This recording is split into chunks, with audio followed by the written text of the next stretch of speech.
السلام علیکم ورحمۃ اللہ وبرکاتہ۔ دنیا کے اندر رہتے ہوئے انسان کسی بھی چیز میں کامیاب ہوتا ہے تو اسے ایک عجیب سی خوشی محسوس ہوتی ہے۔ کوئی اسٹوڈنٹ کامیاب ہوتا ہے تو اسے خوشی محسوس ہوتی ہے اور وہ اپنا رزلٹ کارڈ لا کر گھر میں اپنے والدین کو دکھاتا ہے اور کہتا ہے کہ دیکھیں میرا یہ رزلٹ کارڈ ہے، میرا یہ رزلٹ ہے، میں نے پورا سال محنت کی ہے۔ اسی طرح فارمر کسان جب وہ کاشتکاری کرتا ہے تو اچھی فصل ہونے پر وہ بھی ایک عجیب قسم کی خوشی محسوس کرتا ہے۔ یہ دنیا کے اندر اس کی ایک کامیابی ہے۔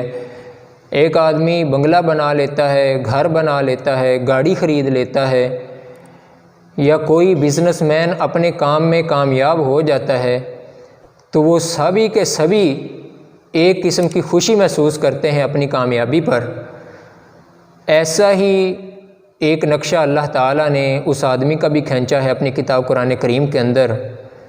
جو دنیا میں رہتے ہوئے اللہ تعالیٰ کی مرضی کے مطابق زندگی گزارتا ہے، اللہ تعالیٰ کے حکم کے مطابق، نبی صلی اللہ علیہ وسلم کی اطاعت کے مطابق زندگی گزارتا ہے، جس کا یہ یقین ہوتا ہے کہ دنیا ایک عارضی زندگی ہے اور جو ایک لمبا سفر ہے آخرت کا، اس کے لیے بھی کچھ تیاری کرنی ہے، اور وہ دنیا کے اندر رہتے ہوئے وہ آخرت کی تیاری کرتا ہے، آخرت کے امتحان میں کامیاب ہو جاتا ہے، تو وہ بھی اپنا رزلٹ کارڈ، آخرت کا رزلٹ کارڈ، آخرت کا نتیجہ جو ہے وہ جب اس کے ہاتھ میں آتا ہے تو اس وقت اس کی بھی ایک کیفیت ہوتی ہے۔ وہ اپنی کامیابی پر اظہار کرتا ہے، خوشی کا اظہار کرتا ہے، مسرت کا اظہار کرتا ہے، اور یہی ایک نقشہ اللہ تعالیٰ نے اپنی کتاب قرآن کریم کے اندر سورۃ الحاقہ میں بیان کیا ہے، اس آدمی کی خوشی کو بیان کیا ہے۔ اللہ تعالیٰ فرماتے ہیں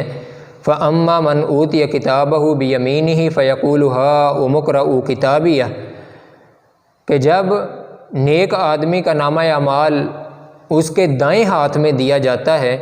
تو وہ کہتا ہے هَاؤُمُ اقْرَءُوا كِتَابِيَهْ، یہ میرا نامہ اعمال ہے، پڑھو اس کو، هَاؤُمُ اقْرَءُوا كِتَابِيَهْ، جیسے آدمی کہتا ہے یہ میرا رزلٹ کارڈ ہے، دیکھیں اس کو، پڑھیں، میں کامیاب ہو گیا ہوں، تو وہ بھی قیامت والے دن کہے گا کہ دیکھو میں کامیاب ہو گیا ہوں، ہاؤم اقرؤوا کتابیہ انی ظننت انی ملاق حسابیہ، بے شک مجھے یہ یقین تھا کہ میں کامیاب ہو جاؤں گا، کیونکہ میں نے دنیا کے اندر اللہ تعالیٰ کی مرضی کے مطابق زندگی گزاری ہے، جیسے اللہ تعالیٰ نے چاہا ہے، جیسا اللہ تعالیٰ کا مطلوب تھا، جیسا اللہ تعالیٰ کا مقصود تھا، میں نے ویسے زندگی گزاری ہے، تو دیکھو مجھے یہ یقین تھا کہ مجھے یہ ایسا ہی نامہ اعمال ملے گا، ایسا ہی میرا حساب ہوگا، انی ظننت انی ملاق حسابیہ فہو فی عیشۃ راضیہ، وہ عیش و عشرت کی زندگی میں ہوگا، فی جنت عالیہ، بلند باغات میں ہوگا، قطوفہا دانیہ، جس کے پھل جو ہیں وہ قریب قریب ہوں گے، وہ اس کا رزلٹ اور اس کا نتیجہ جو ہے، اس کو ملنے والا انعام جو ہے وہ اللہ تعالیٰ بیان کر رہے ہیں کہ کیسا انعام ملے گا، قطوفہا دانیہ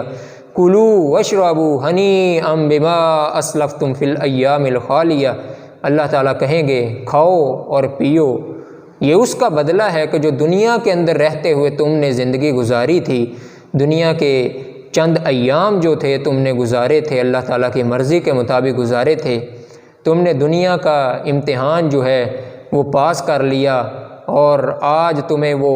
دار الجزا کے اندر تمہیں اس کا رزلٹ ملا ہے۔ دار العمل تھا یہ دنیا، یہاں تو نے محنت کی ہے، مشقت کی ہے، اللہ تعالیٰ کے حکم کے مطابق اپنی زندگی گزاری ہے، اپنی خواہشات کو چھوڑ دیا ہے، اللہ تعالیٰ کی نافرمانی کو چھوڑ دیا ہے، جو اللہ نے حکم دیا وہی تو نے کیا ہے، اسی کے مطابق زندگی گزاری ہے، تو آج دار الجزا کے اندر تجھے وہ رزلٹ ملا ہے، اور ایسا رزلٹ ملا ہے کہ ساری دنیا کے سامنے وہ اپنے دائیں ہاتھ میں نامہ اعمال کو پکڑ کے کہتا ہے ہاؤم اقرؤوا کتابیہ، یہ ہے میرا نامہ اعمال اور پڑھیے۔ اللہم اجعلنا منہم، اللہ تعالی ہم سب کو ان لوگوں میں شامل کر دے کہ جو حقیقی کامیابی ہے، اصل کامیابی وہ آخرت کی کامیابی ہے، جس کے دائیں ہاتھ میں نامہ اعمال پکڑا دیا گیا۔ اللہ تعالی ہمیں ایسے عمل کرنے کی توفیق عطا فرمائے جو اللہ تعالیٰ کا مقصود بھی ہیں اور اللہ تعالیٰ کا مطلوب بھی ہیں۔ اللہ تعالیٰ ہمیں ایسے عمل کرنے کی توفیق عطا فرمائے کہ کل قیامت والے دن جب ہمارا رزلٹ آئے، ہمارا نتیجہ آئے، تو ہمارے بھی دائیں ہاتھ میں ہمیں نامہ اعمال پکڑایا جائے۔ وآخر دعوانا ان الحمد للہ رب العالمین۔ السلام علیکم ورحمۃ اللہ وبرکاتہ۔